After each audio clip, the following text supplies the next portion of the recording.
Pinabanda. Tolentino. Dipsy-do of his own, unable to score. Neal, kick out. Estacio inside, trying to look for Labayen sa loob. Batak. Asidre fires. Short. Labayen with a rebound. Finds Tolentino. Behind the back. Extra pass. Apasible will score. And just the way the Golden Coolers like it. Apasible running the break. They have the numbers in this play of the game, brought to you by 1xBet. Title sponsor of the MPBL. Your choice, your victory. Feel more game with 1xBet. Coliseum in Palayan City. Huge win para dito sa Rizal Central Mall Golden Coolers. Huge win para dito sa Rizal Central Mall Golden Coolers. 21 of 61, 35%, 34% shooting.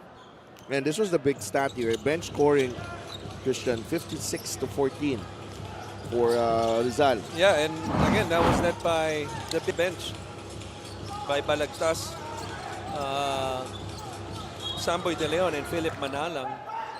And a big part of that game also, as we mentioned earlier, is they went to the free throw line 31 times, no? And they were +7 in terms of attempts sa free throw line compared to Zamboanga only getting their 23. And guess what? They win by 8. So sometimes yung mga ganong numero, it doesn't, you know, numbers, they really help. It doesn't tell the whole story. Yeah. But at times, pag nagtutugma yung mga ganong numero, kaya tinitignan ng mga coaches yan, lalong-lalo na yung free throws. Lalong-lalo na si Senator Jinggoy. Oo. Naabangan kung kamusta yung percentage ng team niya. But really, when we were covering that game, nag-ano din gumalaw din kasi during the window itong Zamboanga. Tama. Picking up Brian Cruz. A lot of trades, especially between them and Quezon City. Yeah. And Alvin Capobres as well. They got Jason Strait from a trade.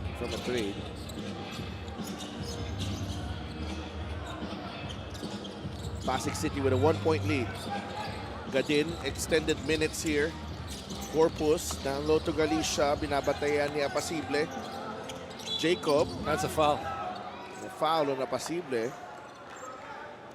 No, medyo sinalubong. First quarter, nag-adjust sila ron. Pagka-load ng tao sa corner, they switch into a man-to-man and force a turnover after 2 passes sa opensa nitong Rizal. Labayen, plenty of time on the shot clock. Apasible turns around and misses the jumper. Naive behind the back. Regains control. De Leon on to Labayen. Labayen for 3. It's off the mark. Gadin has looked more and more comfortable with time on the floor. Jay Gars. Ganda rin ang pagtitimo ni Gadin, ha? Oo. Under control. Ang maganda rin, pag nakasona ka galing sa kabila, it's really start formation, fast break towards the other end. Because usually, opposite na, no? Yung dalawang wing, tatakbo na lang sa outside lane. And tulad nun, yung Guardia, binaba ang bola after forcing the miss, nahanap si Jagar sa kaliwang lane. No, that also puts a lot of pressure dun sa opensa na they get a good shot for, you know, against the zone. Right. And in that time, even after the offensive rebound, no, medyo tentative yung opensa nila because that ended up with a contested shot by Labayen at the slot, the right slot. Naive, binigay kay Samboy. That's a 3. We're tied at 32. And those are the kind of threes that you want as a coach. You know, a catch and shoot na galing sa drive. Not there, Naive with a drive. Kick to Samboy, pero ito, nabawi. Corpus able to knock down the 3. Pasig City. Still up. Yeah. Very stubborn, very gritty.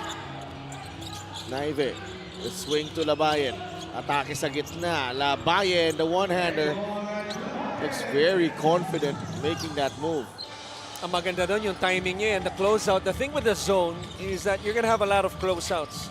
It's just a matter of timing, no? Shot fake, kontra-tempo na tinatawag. Kaya ang ganda ng kontra-tempo sa drive niya sa gitna ni Labayan and shows the touch with the floater. 8 seconds. Garcia against Balagtas. J. Gars Nice pass. finds Corpus. Airballs the 3. That's a foul by Montuano. He disagrees with it. Yeah, pero wala pa sa penalty itong Pasig. Shot clock. So that's number 3 on Montuano. As we bring you this 3-point shot brought to you by Extreme One-Stop Shop Appliances. You see the adjustment on Coach Ralph's end on that replay. You know, that ball screen, baseline ball screen, forces the defense to go on top. And then 2 on the ball, lumapit sa kanya, which opens up that corner 3 for Samboy. Love his name, by the way. Legendary name yan, Samboy. To the great Samboy Lim. Tama. Marco Balagtas right at the elbow, knocks down the jumper. I just have to add, one of my fondest memories, really, Samboy Lim. I really grew up as a San Miguel fan and our family. And kami yung tipong we would watch, no, sa Ultra back then, now Phil Sports Arena. Aabangan namin sila Samboy, mga auntie ko. After the game, pupunasan ng pawis, kukuha ng autograph. Those were the days, really. It was a different era. And Nakaiba yun. Even without social media, I think it's what makes it special as Jagar is trying to go all the way. I think you appreciate it more. Because it's the word of mouth. Yeah. Diba? Yung mga kwento ni ganito, kwento ni ganyan, and kami. You know, yung naging authentic sa amin sa buong pamilya namin. And mind you, we have a big family. How big? Siyam lang naman magkakapatid daddy ko. So imagine kami magpipinsan. So Samboy De Leon again, very aggressive. He gets to the line right here. Plays a little bit like Samboy. You know, like loves to drive. Pero syempre, yung moniker. Iba yung Skywalker. Yeah, iba yung Skywalker. The best moniker also, in my opinion. Kakaiba yun. When, may mga, kung sa inyo, si Samboy De Leon, si Samboy Lim, dati, ako Parasanok fan ako eh. Oh, Shell. Oh my gosh. Shell. That's why. Bumabiyahe pa ako galing Bacolod para lang makapanood dito. Ibang klase yan, ibang level yan. Oh, special deal from 1xBet. Scan the QR code and claim your special offer. Parang parang binigyan ka ng chance magbakasyon. Oh, look at that finger roll, hindi lang pumasok.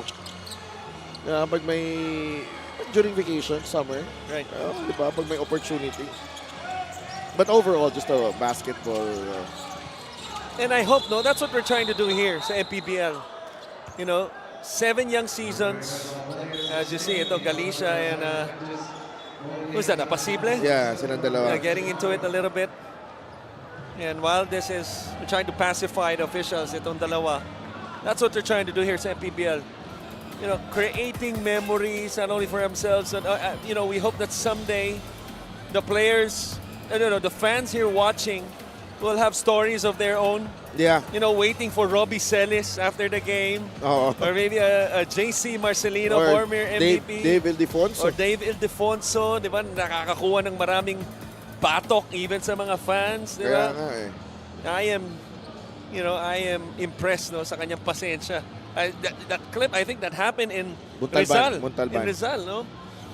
And they went up against the home team, by the way. Right. On that game. Right. But, you know, one day, the fans would, maybe they would put in our position in season 20 of the MPBL and they would be the ones telling the story. Alam mo, inaabangan ko si DI dati, pinupunasan ko yung pawis niyan. Nabatukan ko yan eh. Di ba? As a fan, di ba? That's what they're trying to create here. Between number Double 27, foul. John Pasible is second. And number 29, Jacob Galicia is Jacob first. Galicia. Warning on number 29, Jacob Galicia for second motion. Well, may apo na ako nun, malamang. pero alam mo yung the memories of the first season and then mo dito nangyari dito. Ayaw pakawalan ni Pasible si Galicia. I think you mentioned earlier how deep Galicia has been able to get that ball on the low block. Right. Kaya off the ball nilalaban niya na pinupush out na niya. Now may extra motion yun, no? Pero Yeah, I think he was let off the hook there. walang itinawag.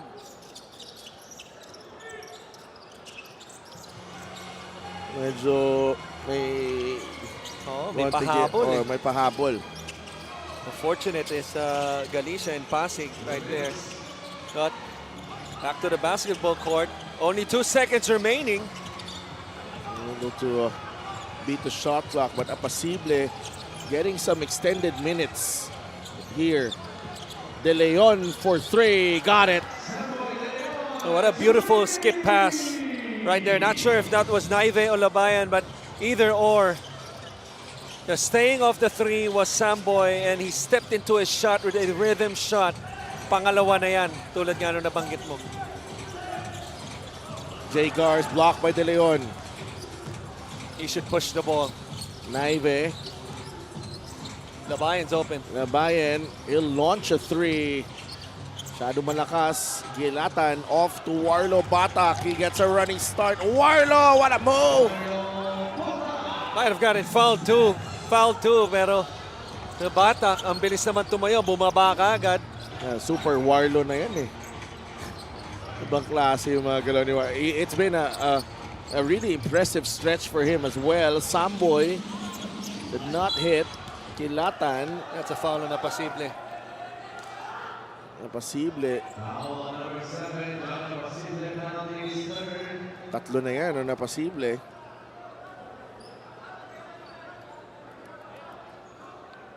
The proud alumni of Hope Christian. Okay.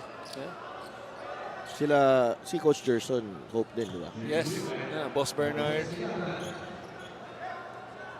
Mabigat din yung batch nila eh. Yung mga recruits nila noong taon na yan. It's at the tip of my tongue. No, he played for Ateneo as well. Collegiate din, Kaliwete. Maalala ko mamaya yan. Yung batch nila yan eh. Malakas yung batch nila nung time nila sa Hope Christian High School. Apacible. Yeah, si Apacible. Yung mga kasama niya ng Kaliwete yun eh. Somebody's gonna message us and usually somebody helps us out. Yeah. It's usually Coach Louie. Pero Kundi si Coach Louie, si Chris Conway. Pero si Chris Conway nandito nanonood eh. So malamang hindi na siya. Yung isa din tumutulong sa atin, si Benson, nandito rin eh. Nagko-cover din, magko-cover din mamaya. Offensive rebounding, working well this time for Rizal. Samboy, hot hand, wala na. 2 straight misses after those 2 straight threes for him. You gotta be impressed with the way Pasig City has hung around in this ball game, only down by 2. Batak again on the drive, the spin, kapos ang kanyang tira. That's a foul. Okay, meron. Oh. Meron talaga. Meron, di ba? Jologo. Hindi. Yes, pero nagkasabay sila. May isa pa. He Galing kay Javi pala he niya. suited up for Ateneo for 1 season and then lumipat ng San Beda. And then ended up playing for, I'm not sure if it still was with NLEX. Okay. Umabot na ng Yes. PBA. Yes. Okay. Basta Kaliwete, ha? Oo, Kaliwete. Mahusay. 3 points for Labayan.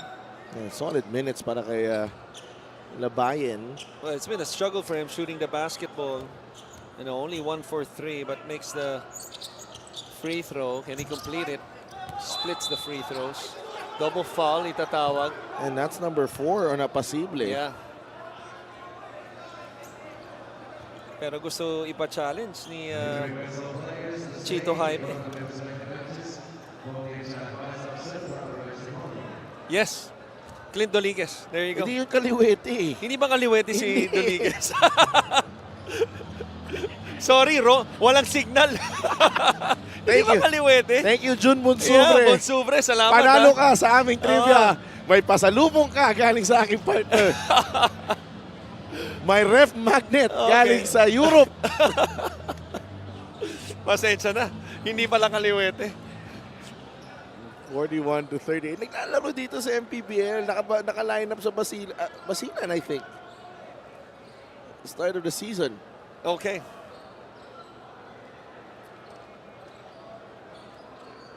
Kindly claim your prize at any MPBL win. Papa Curry, John you're gonna Apasimble is fourth. And number 28, Chito Jaime's third foul, resulting in the jump ball. Possession arrow is pointing Tatlo rin si Pasig Chito City. Jaime. Kaya gusto niya pa-challenge eh. It's an even bigger call for Pasig with this rotation that they have. Halos wala silang player dito ngayon.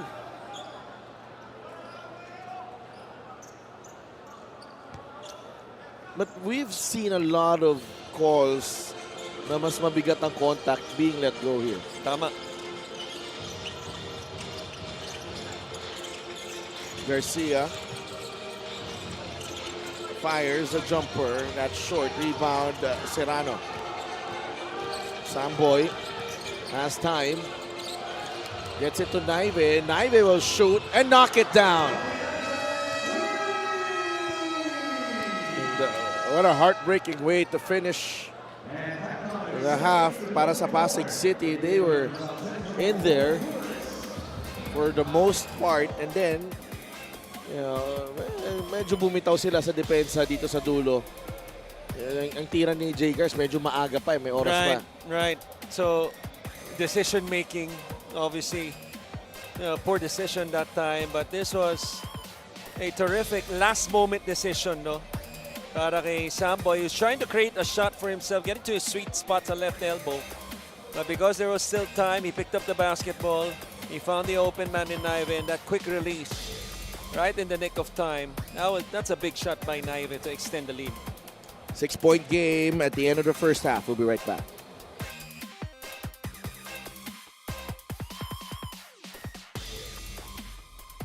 Pac is back.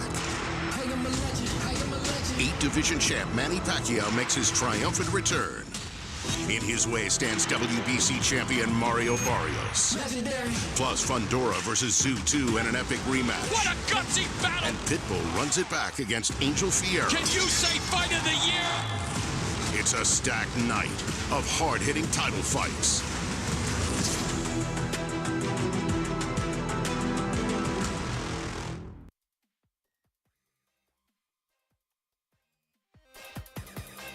Back inside the Nueva Ecija Coliseum for your Maharlika Pilipinas Basketball League. My name is Mika Abesamis, and right now I am joined by a special guest, Assistant Coach Mario Gotera of the Rizal Central Mall Golden Coolers. Magandang hapon. Coach, napag-usapan namin ni Coach Ralph kanina na appreciative siya dun sa second group nyo ngayon. Nakita niya yung effort nila. Kaya lang, itong Pasig, kahit kulang sila sa players, dikit sila sa inyo. Ano sa tingin mo kailangan gawin sa second half? We need to have some disciplines inside the basketball court. And of course, yung game plan sana masunod. And syempre yung offense namin, kailangan tumama kami sa mga shooting namin. Maraming salamat, Coach. Meron ka ba mga gustong batiin at pasalamatan? Oo. Sir Jaime Lim and Joel Conde, who's watching right now, Alex Cruz, Sunday Cruz, Central Mall, Golden Coolers, Dreamwave, Powerhouse, and Anytime Fitness. Thank you. Maraming salamat once again, Coach Mario Gotera of the Rizal Central Mall Golden Coolers. Magbabalik po ang Maharlika Pilipinas Basketball League.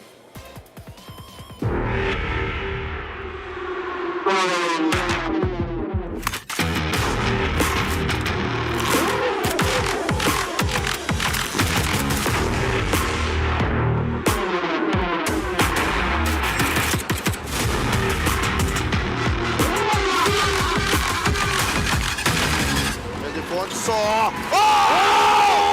rim rocker! Wow! That was a ferocious jam galing kay David Defonso.